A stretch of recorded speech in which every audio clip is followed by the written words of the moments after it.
Welcome back to the Female Property Expert podcast. It's your go-to destination for all things property investing. I'm your host, Emma Morby, and today we're thrilled to have a special guest joining us, Niall Hedderman from Real Life Architecture. Hi, welcome, Niall. Hi, thanks for having me on. You're welcome. Niall was born and raised in Ireland, so his journey into architecture has been nothing short of fascinating. From studying in Dundee to navigating the challenges of the Great Recession, Niall's resilience and determination has led him to become a highly respected sole practitioner architect in Edinburgh. Yep. With a focus on sort of altering and extending high-value properties, Niall's work has not only been recognised with awards, but has also been featured in publications, which is brilliant.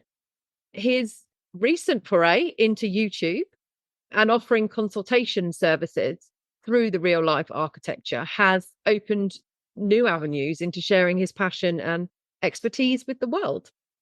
So today we're going to delve into your journey, a little bit about insights into architecture and property investment, and kind of the lessons that you've learned along the way, if that's all right, Niall. That's brilliant. No, thank you for that very, very kind introduction, Emma. I've been working for myself for the last 15 years. I never expected to be a sole practitioner. I worked for a large corporate practice and then lost my job in late 2008 during the Great Recession and started working for myself because there was nothing else to do and the bills still had to be paid. And when I started out, I just imagined, well, I'll do this for 6 months and then get a real job. And here I am 15 years later. It's been an amazing journey. And I was never a particularly good student at architecture school, but I've been lucky. I've been given a lot of opportunities by my clients, and some of these projects have gone on to be published and, like you mentioned, won awards, etc. And after COVID, after the lockdown, I was kind of having a reevaluation. I hit 40 and I was wondering what to do. And I've always been a fan of YouTube and watched lots of different channels on there. So I just started recording my own ranting about my profession and my work and what to do. And it wasn't particularly focused, but over time, I got the idea that I have quite a lot of experience of talking to people who've never done this before. The vast majority of my clients have never built anything, never hired an architect, never been on a building site, never been through the process. They need it explained. So I've started producing content that was about, how long does it take? What will it cost? How do you find the right builder? What's the difference between the planning system and the building regs?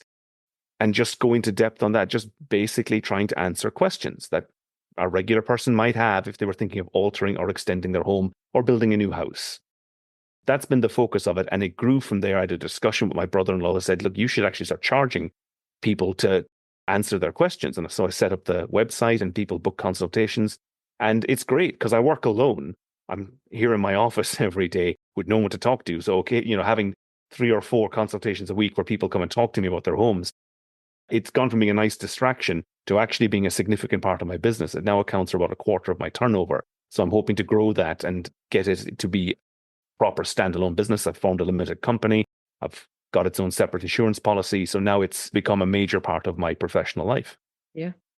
And I think it's definitely an area where a lot of people don't understand because they're not practicing in that particular area. And when they're confronted with drawings or plans, I think a lot of people become overwhelmed because they don't understand what they mean. So to have someone available, and believe me when I say it's quite rare that you're available, to have someone available to answer those questions or to guide you or who's willing to take the time to be able to explain things is so important. I mean, we work with our architects regularly and they are so time limited. They don't mean to be abrupt or short, but I think often they are because they've created the plans. That's what they are. Oh, you need that moved. Right. Okay, I'll move that. Here you go. And there's no explanation around it. So I think what you're doing is amazing. And I think a lot of our listeners will be really interested in going onto YouTube and watching a number of your videos as a result of it. I'm also on TikTok and Insta, and it's all Real Life Architecture on any of those 3 platforms. Perfect. We'll pop the links in as well so people can go below this and click on the links and come and find you. Thanks. So what factors do you and other architects, I suppose, consider when designing residential properties? How do you balance the aesthetics with kind of functionality?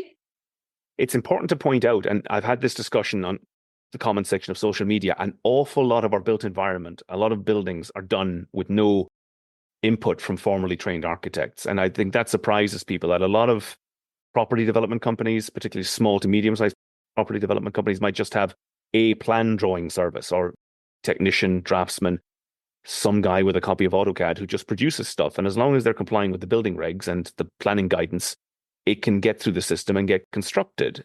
So there's a lot of that goes on. If you're hiring an architect to get best value, one, you're hiring an architect because you want a strategic overview of what you're doing. The biggest mistake I found people making with architects is that they start dictating to architects to say, here's what I want, just you go away and draw that.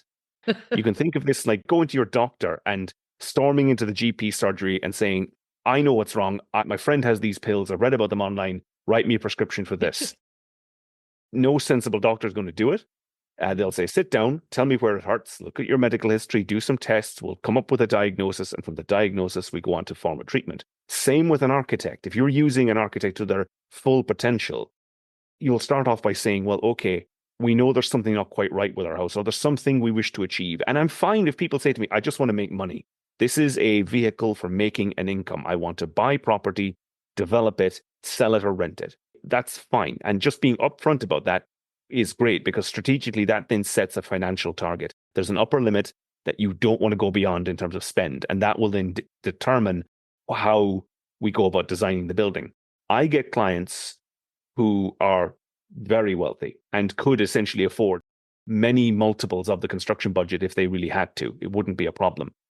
Likewise, I have clients for whom money is a significant issue and we really are tightly constrained. Some people will say to me, this is my forever home. And they've used the expression, I'll be carried out of this in a box. I've had numerous people say this. And that then says, well, it doesn't really matter about the equity value of the house and what you're spending on the work to the property. As long as you can afford it, we'll just keep going. And we will get a very nice building as a result, because you'll have the last word in materials and workmanship, at least in theory. But you'll have other people who'll say, look, this is not forever. I just want to get a bit more space and we'll sell it in a few years, or we're just developing it and it has to be rented or sold for a profit. And that sets a ceiling on how much you're going to spend. If you're upfront on day one with your aspirations like that, that sets the tone. And then you can decide what you're going to do. Because if you're going to say, well, I'm going to hire an architect who's going to make this amazing building, I also expect it to be built for the lowest possible cost.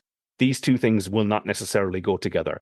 You have to be clear strategically. And some people will not be clear strategically because they just haven't figured it out in their own heads.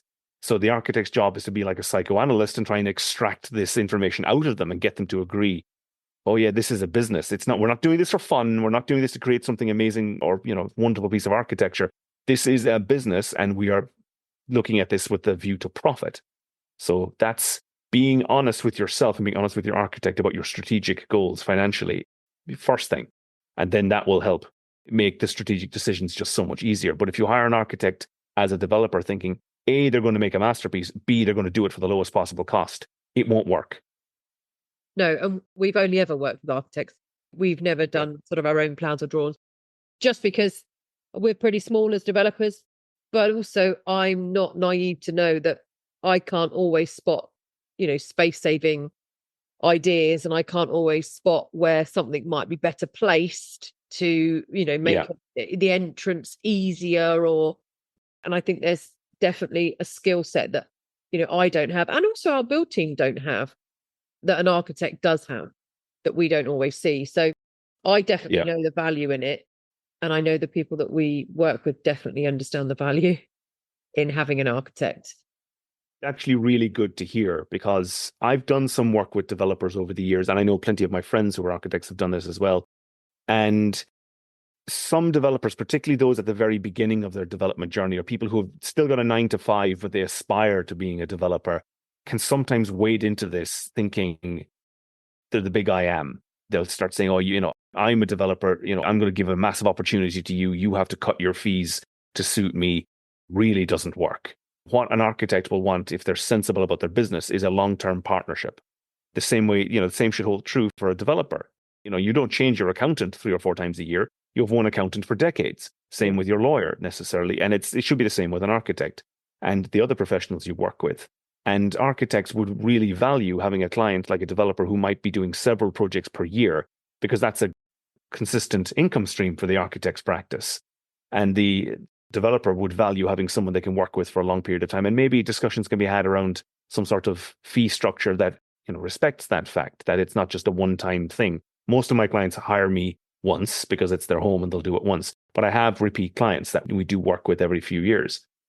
Yeah, there's definitely an element of the development industry overall trying to cut corners in the professional fees overall. But they wouldn't dream of doing that with a solicitor. But Yes. architects and planners seem to get a rough end of the stick to say, Yeah. I understand that totally. But I was lucky when I was learning, I was taught the value of having a planner, the value of having an architect. And subsequently in our teachings, when we educate people, we do the same. And they sometimes bulk a bit because it's price up front that they've got to pay, but it's price that, that you can't necessarily do yourself. It's something that you can't understand and get the best possible design out of something yourself. Yeah. Can you share some design trends, let's say, or some architectural features that are quite popular at the moment in the modern kind of property development world, or property world in general? Yeah, I think there's a big discussion around open plan living that's being had. And there's two ways of looking at this. One is, if you're a developer, you're usually aiming to sell or rent towards Mr. and Mrs. Average. You might be a high-end developer and you're expecting to, rent or sell towards people who have high net worth. But for most developers, you're aiming at Mr. and Mrs. Average. It's tricky to work out what do Mr. and Mrs. Average want from a home if you're selling, or renting towards family homes. But I do a lot of design for people who are at different stages of life. And I find that the attitude towards open plan changes significantly. If you have clients who have young children, primary school age children, they're generally fine with open plan. And I will say to people, don't make an open plan into a long box or a square because everyone can see everything all of the time. Make an L shape or a T shape or split it with 2 or 3 steps. So you're in the same space, but you're not getting in each other's way or in each other's eye line. You can't see the dirty dishes in the sink. Yeah. Even though you're in the same room. Then when people get to a point where they have teenagers, they're always asking for a second living space, usually with a lock on the door. It's not immediately apparent who's going to be locked in or out, but they want a lock on the door. And then you get to a point where people have adult children, or maybe they don't have children at all. And they're unusual in that they will be comfortable as a couple in their own skin. They'll be happy being in close proximity. They don't really mind so much if they live in a sort of a long rectangular box, and they're fine.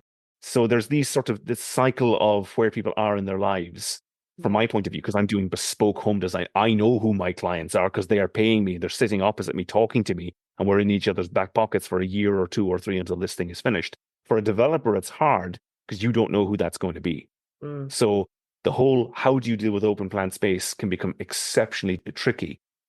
I've seen examples of this, and I do this on TikTok quite a lot. There's a lot of estate agents produce walkthrough videos of their finished buildings.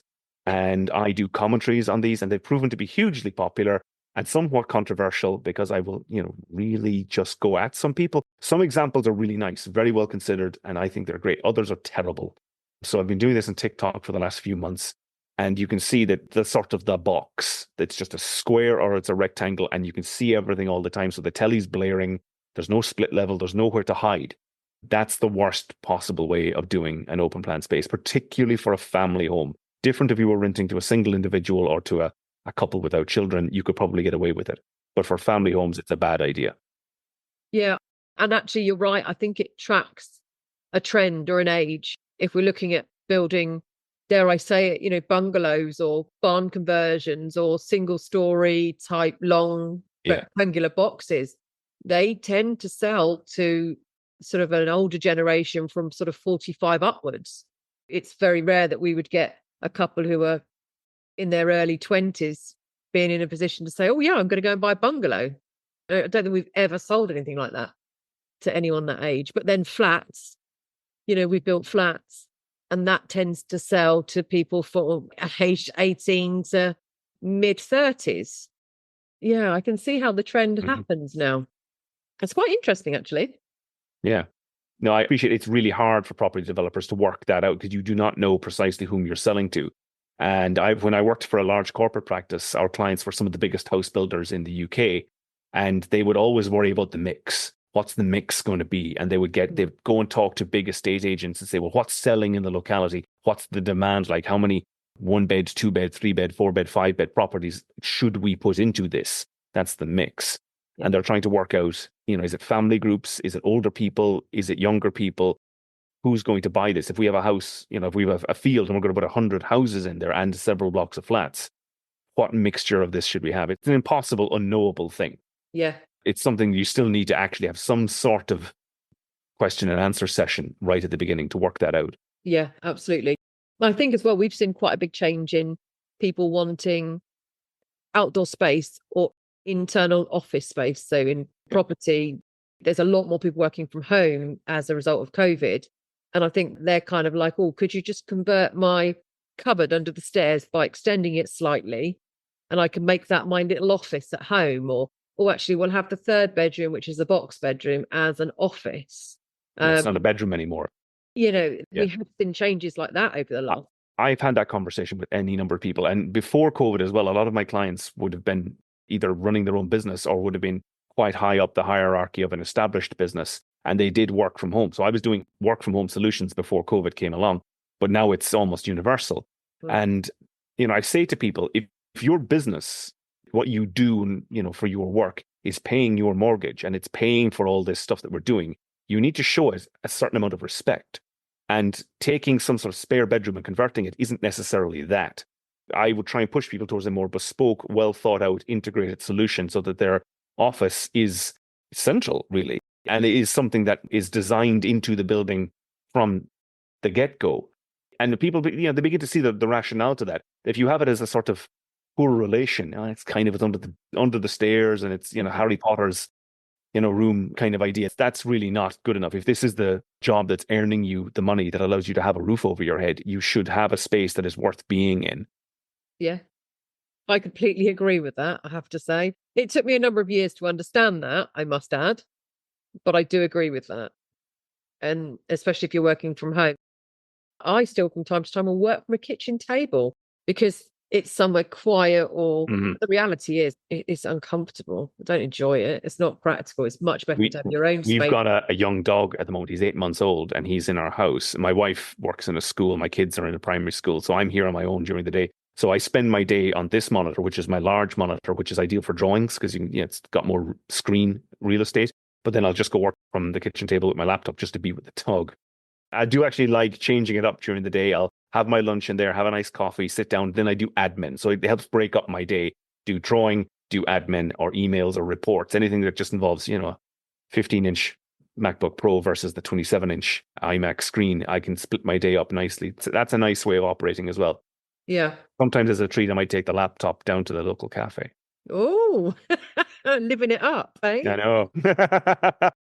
So obviously we've seen a huge increase in sustainability and energy efficiency kind of principles over the last 10 years, definitely. Oh, it's going back further than that. And it's something that as a developer, we are kind of actively involved in regards to solar, in regards to boreholes. Most recent project will have solar, borehole and a waste treatment facility to try and make it as eco-efficient as possible from a land point of view. So what things are you seeing that is cropping up time and time again? And what is the more cost-effective solution for people? Right. Not necessarily developers, but people in general. Yeah, this is huge and it's going to have an ever larger impact. I graduated 20 years ago this summer. And I'd spent the last 2 years at my School of Architecture in Dundee, specializing in sustainable design, partly because I believed in it, but partly also because I could see there was a potential future in it for me economically. If I had a skill set that I could market to people, that was in my mind also. But I never got to use those skills because shortly after I graduated, the Scottish building regulations and also the ones in England have just regularly been upgraded to the point where used to be an optional extra that people would do to make their buildings a bit more efficient is now mandatory. And it's a mandatory minimum. And it's getting, for want of a better word, worse.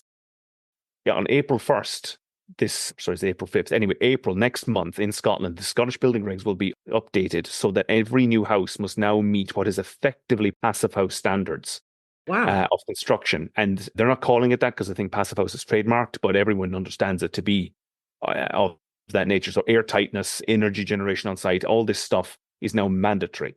I'm going on training courses because of this. And it's going to become a problem in that the construction industry is fragmented, it's atomized, it's lots of thousands of small firms, many of whom won't know this is coming and that they don't have a choice and that they're going to have to make buildings airtight and they're going to have to do air handling systems in buildings. And it's going to become a huge challenge. And I can see a lot of firms making a mess of this, and they'll then fail their airtightness test and they won't be able to get their completion certificate from the local authority.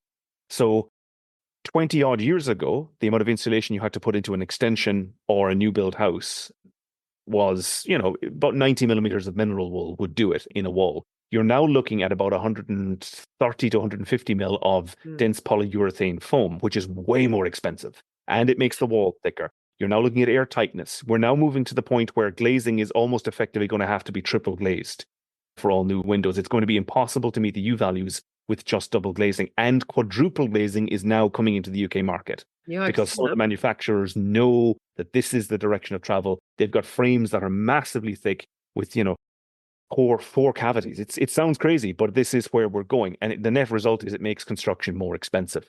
It means that you need a higher degree of skill to be able to deliver these things to even a minimum standard of competency. It costs a lot more to build. Yeah. Like I did an analysis recently of what a house, 200 square meter, 5-bedroom house would cost looking at the 2005 Scottish regs versus today's building regulations. And just the insulation in the walls, floor and roof alone, you were getting on for like £30,000 of extra in today's money.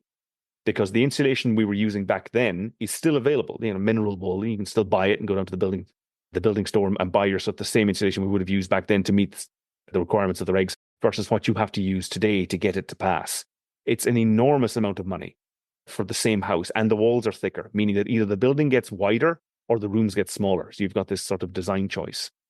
So that's where we're going. It just gets more expensive. And my big worry with all this, aside from the cost, is the backlash. It just takes a politician or political party to say, wait a second, this is just some woke nonsense. And it's costing us a ton of money. And it's slowing down the delivery of new houses, making it more expensive. Because at the same time that you had the tightening of the building regs over 2 decades, the national grid has moved from a small 2-3% renewables to 40% renewables. The main reason we're doing all of this insulation is because carbon in the heating system. We use gas for 80% of the homes in the UK, and there's a carbon dioxide issue. Whereas if we could move to electric heating and get the grid decarbonized, which is a direction of travel that we're absolutely moving down, why do we need to worry about insulation so much? There's a serious discussion to be had there. Why are we hyper-insulating our homes to save CO2 if we could generate quite a bit of energy on site? As you said, you're using solar, and we have to in Scotland now. Air source heat pumps, solar and battery are becoming effectively mandatory to get you through the building regulations. Yeah, we're seeing a lot of that. It's not mandatory. We are seeing a lot of that. Yeah. That's where we're at now. And if we've gone to the point of paying huge money over the last 20 years to decarbonize the grid and move away, we've no more coal effectively. We've reducing the amount of gas. We're building a huge amount of renewables and grid scale storage. Why are we not looking at tying these two things up and saying, well, we can now heat our new buildings using electricity, and it's very low to zero carbon, and we're generating some amount of electricity on site and heat on site. Why are we spending so much money insulating the living daylights out of these buildings? I'm not coming at this from a conspiratorial right-wing point of view. I'm coming at this from a practical, if we don't address it now, some fringe politician will attempt to, and they'll turn it into a hot potato issue, and then the bureaucracy will be told where some elected official, you must go down a road that we don't really want to go down.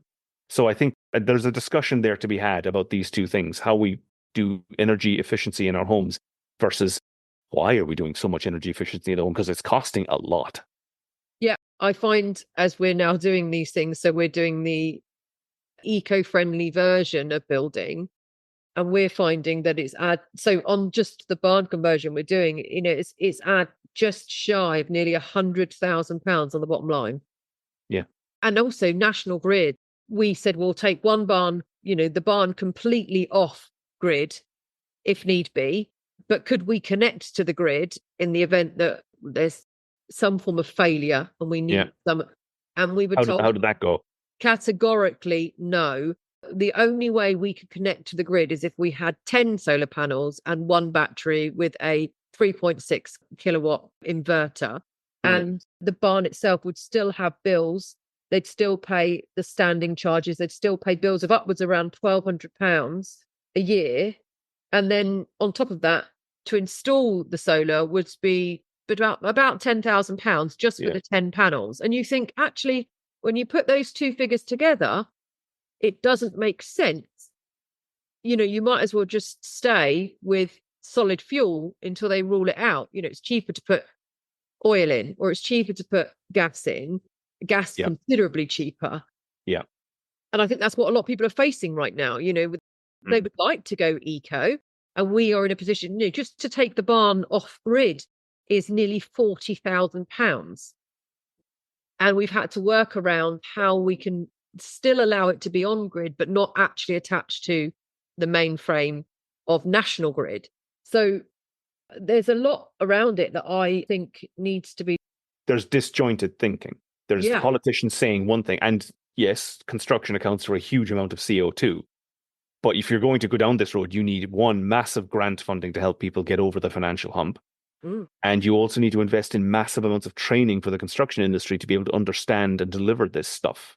And that worries me, that there's going to be a lot of mistakes made on the ground by builders who are, working as hard as they can and making their best endeavors and acting in good faith, but they just don't know this stuff because there's no facility for training a vast and fragmented workforce in how to deliver these things. And, the same goes through for design. I have to do continuing professional development, and I'm finding these courses and I'm booking myself in and I'm doing it. But I still feel deep down inside, I'm somewhat terrified that I make a mess of someone's house if this comes along. I am worried about that from a professional point of view. Yeah, it's created a lot of uncertainty. Yeah, and I think it will for a few years to come, unfortunately. Yeah. I think there's, the people that I talk to in the circles that I move in are very much of the same ilk that says, well, we'd happily put this stuff in if it didn't completely wipe out the bottom line. What's the point of doing something that, building something and building it as lean as possible and making your 25% profit. And in reality, you're only going to come out with 12 because the energy efficiency principle mean that it's no longer cost effective for us to build. And I think that's where a lot of builders or a lot of developers are struggling, and they're going back to the old, we'll just put gas in for now and we'll wait until they pull the plug, or we'll just put oil in for now and we'll wait until, they'll pull the plug. But yeah, interesting. I'm sure it's a topic we could probably talk on for hours, but I won't. So I suppose lastly, I'd like to find out from you, what do you think are some of the emerging trends or kind of future developments in the field of, architecture from all the property investors or people listening who have property or want to go into property investing should be aware of, apart from the ecological ones, which we've just spoke about? Is there anything else around it?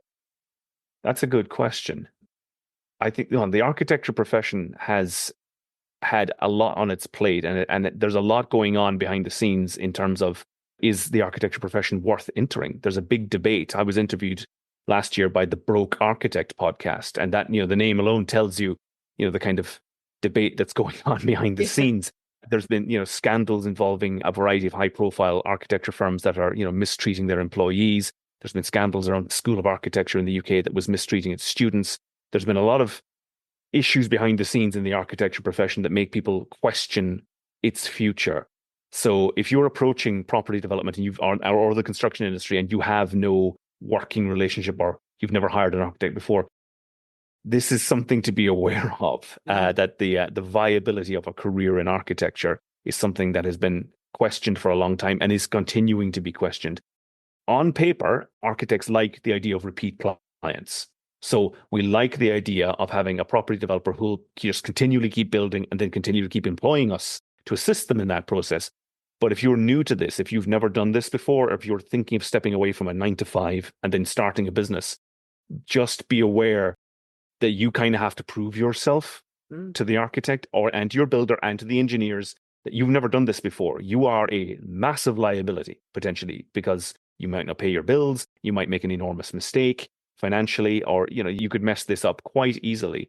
There's a story I like to tell people. Many years ago, I worked for a medium-sized architecture firm, and we had a client who did everything properly and still nearly wound up ruining his life. He He was an estate agent, a surveyor, and he had a job. And then on the side, he started off by buying a flat, doing it up, selling it on. He used the same architect, engineer, and builder. He bought a much larger property, subdivided it, did a really nice job, sold off 2 properties, made a good profit.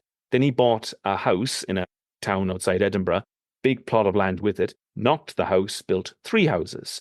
And this project, around the time this was going inside, I left that firm and went to work elsewhere.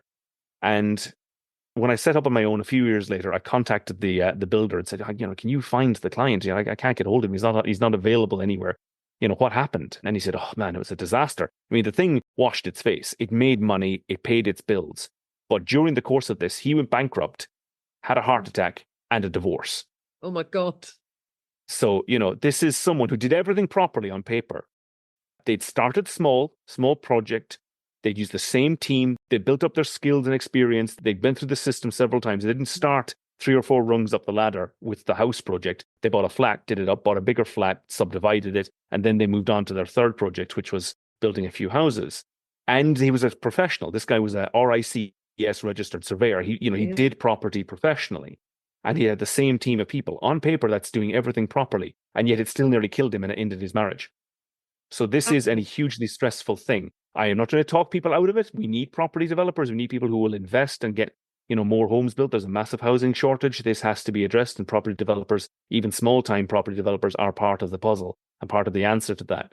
But you need to walk into this with your eyes open, which is why having someone like you who can give people a lot of advice and someone like me who can give some advice from, different backgrounds or different perspectives is something that people should use. You should ask for advice before you start down this road and get everything worked out and be aware of the pitfalls before you learn about them the hard way. Yeah. I know that's not necessarily answering the question you directly asked me, but it's something I feel I needed to get off my chest. No, and I have to say I'm with you on that as well. I think there's an element of a lot of people go into property with the misconception that they'll be a millionaire and at the end of year 1. I think not necessarily misconception. I think often people portray that, the training companies or the developer who shows their Ferrari and that they portray a certain thing. And the reality of that is very, very different. And some people will come to me and go, I'd like to do property development. I've got £100,000 to invest. And I'm looking to do this and I want to come and learn. And I'm like, okay, that's brilliant. How much time do you have? And they're like, oh, no. I'm still working in my business full time. No. Like, well, then you can't be a property developer and work in your business full time. It won't work. You won't have enough hours in your day to physically do what you need to do.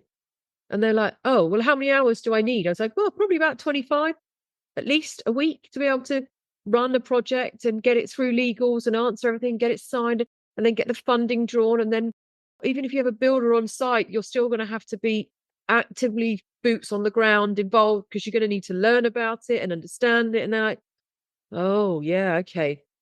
Yeah, no, I'm not sure. It's like I said, architects, engineers, and builders will not take you seriously if you're just dabbling. At that point, I mean, I would take on someone like that as a client, but they would be treated no differently from a regular client who just wants to alter their home. You are employing me to get you through to design it, get it through the statutory approvals, find you a builder, carry out the work, etc. Yeah. So someone who comes along in that situation, trying to give it the big I am and asking for a reduction in fees because, they're a developer, it's not going to work. If it is their full-time business, they've got a limited company, they've got an office, they've probably got some staff, and this is what they do all day, every day. At that point, we can talk. At that point, you're a serious player, we can talk. And you can do a framework agreement whereby the engineer, the builder, myself will work with you for many years into the future. Like I said, you don't change your accountant every couple of months. You would have your accountant for 20, 30 years. The same, you would want to have one architect, one engineer, one building firm that you're dealing with pretty much permanently. Yeah, absolutely. Well, that's a wrap for today's episode of the Female Property Expert podcast. A huge thank you to you, Niall, for joining us. I do appreciate you sharing, I suppose your incredible journey, first of all, of how you got to where you are, and then the valuable insights into the world of architecture and how that is being played out within the property investing sector itself. What I would say to our listeners is remember that understanding the role of an architect and I suppose their contributions to successful projects is, I think, essential for property investors looking to maximize their investment. And whether it's incorporating brilliant design trends, maybe it's embracing sustainability principles that we've just spoke about, or leveraging cutting edge technology that sometimes you might not be aware of. I think that architects do play a really vital role in kind of shaping future of property investment, not just for the weird and wonderful buildings, but for the everyday house or the everyday conversion or whatever you might be doing. So I definitely say be sure to go and check out Niall's work and the consultancy service at the Real Life Architecture website. We'll pop it below anyway, so you can click on the link and go through. But also, he has some really brilliant YouTube videos that I would recommend you go and watch. And TikTok. And TikTok, yeah. I haven't. We're not partnered on TikTok. I haven't seen you on TikTok, but I will definitely connect with you. I have watched you on YouTube, though, on a separate note. Stay tuned for kind of more inspiring conversations and expert advice on our next episode. Don't forget to subscribe, and I will see you soon. Happy investing.